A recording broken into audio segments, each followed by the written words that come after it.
तो चलिए आज हम उन दस्तावेजों और लेखों को देखते हैं जो हमें भगत सिंह के बारे में मिले हैं, भारत के स्वतंत्रता संग्राम के एक ऐसे नायक जिनकी कहानी आज भी गूंजती है।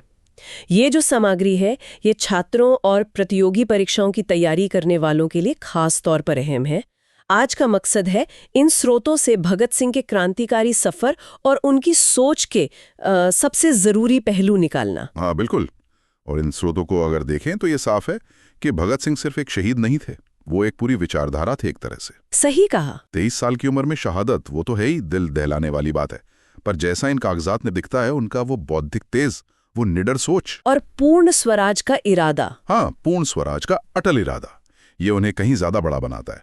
हम देखेंगे कि ये सिर्फ इतिहास नहीं है, बल्कि आज भी इससे कितनी प्रेरणा मिलती है। अच्छा, तो इन नोट्स के मुताबिक कहानी 1907 में शुरू होती है, पंजाब का बंगा गांव। जी, एक देशभक्त सिख परिवार में। हाँ।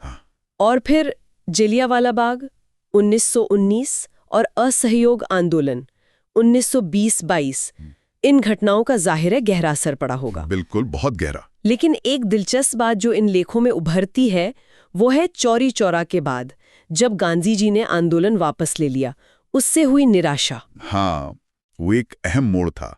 उस निराशा ने उन्हें नए रास्ते सोचने पे मजबूर किया। और फिर करतार सिंह सराबा, लाला लाजपत राय जैसे नेताओं का प्रभाव, और साथ ही मार्क्स और लेनिन की समाजवादी विचारधाराओं का भी आपके नोट्स में इसका जिक्र है। जी हाँ, और ये समझना जरूरी है, जैसा ये दस्तावेज बताते हैं, कि वो सिर्फ जज्बाती राष्ट्रवादी नहीं थे। नहीं, वो एक चिंतक थे। बिल्कुल, एक गहरे चिंतक। उनका विश्वास था पूरी आजादी में, सिर्फ डोमिनियन स्टेटस पे नहीं। हाँ, ये फर्क अहम है। वे वैज्ञानिक समाजवाद की बात करते थे, वर्गहीन समाज की, धर्मनिरपेक्षता के पक्के हिमायती थे और सांप्रदायिकता के सख्त खिलाफ। और तर्क में उनका गहरा विश्वास था।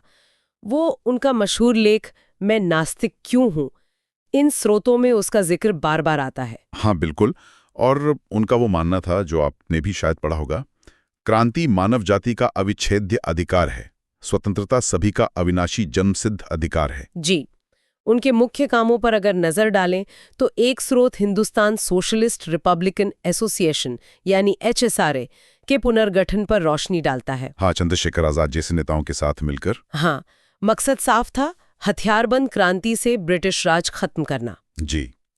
फिर आता है लाहौर षड्यंत्र केस 1928-29 का, जिसमें, जैसा कि नोट्स बताते हैं, लाला लाजपत राय की मौत का बदला लेने के लिए सॉन्डर्स की हत्या हुई। हाँ, JP सॉन्डर्स की। और शायद सबसे ज्यादा चर्चित वो केंद्रीय असेंबली बम कांड 1929 का। हाँ, और इन स्रोतों में एक खास बात ये सामने आती है कि वो जो बम फेंके गए थे बटुकेश्वर दत्त के साथ, वो असल में जानलेवा नहीं थे।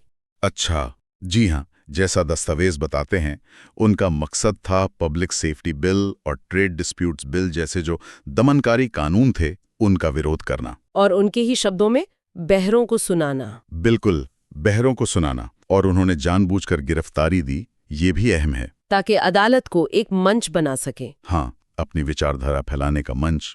और फिर जेल में भारतीय कैदियों के लिए बराबरी, सम्मान और न्याय की मांग करते हुए उनकी वो लंबी भूख हड़ताल। हाँ, उसका भी जिक्र है एक लेख में विस्तार से। वो उनके उसूलों की गवाही देती है। बिल्कुल, उनके दृढ़ संकल्प की। आखिरकार 23 मार्च 1931 लाहौर सेंट्रल जेल में सुखदेव और राजगुरु के साथ उन्हें फांसी दे दी गई, सिर्फ 23 साल की उम्र। बहुत कम उम्र।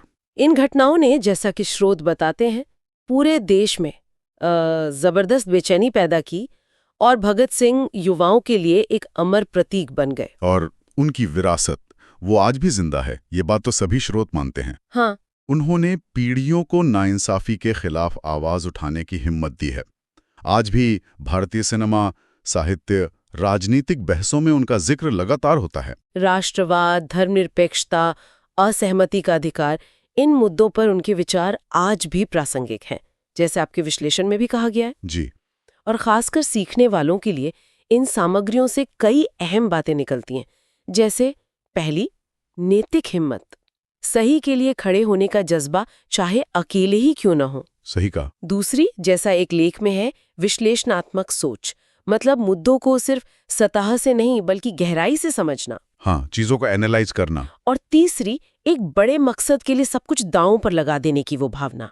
उनकी कहानी ये दिखाती है कि कम उम्र बदलाव लाने में रुकावट नहीं है। बिल्कुल नहीं। जैसा उन्होंने कहा भी था और इन नोट्स में भी है, वे मुझे मार सकते हैं लेकिन मेरे विचारों को नहीं मार सकते। जी हाँ, या वो दूसरा वाला, क्रांति की तलवार विचारों की सांद पर तेज होती है। हाँ, विचारों की ताकत पर उनका ये जोर, ये इन सभी स्रोतों का एक केंद्रीय बिंदु लगता है। बिल्कुल। तो संक्षेप में कहें तो जैसा इन सामग्रियों के अध्ययन से साफ है, भगत सिंह महज एक शहीद नहीं है, वे एक दर्शन है। हाँ, एक दर्शन। सोई हुई सोच के लिए एक चुनौती है और इस बात की याद दिलाते हैं कि सच्ची आजादी के लिए हिम्मत, सोच की स्पष्टता और पक्के इरादे की जरूरत होती है। और जाते जाते एक सवाल शायद छोड़ जाते हैं जो इन स्रोतों को पढ़ने के बाद उठता है, जरूर, कि भगत सिंह का जीवन जो निडरता, लगातार सीखने और खुद से बड़े मकसद के लिए जीने का प्रतीक है, वो आज की इस दुनिया में कैसे हमारा मार्गदर्शन कर सकता है, जहां देखिए जानकारी तो बहुत है पर दिशा अक्सर खो जाती है। सही बात है। तो उनकी मुख्य क्षमता स्थापित मान्यताओं पर सवाल उठाने की और सोच को अमल में लाने की, वो आज हमारे लिए कितनी मायने रखती है।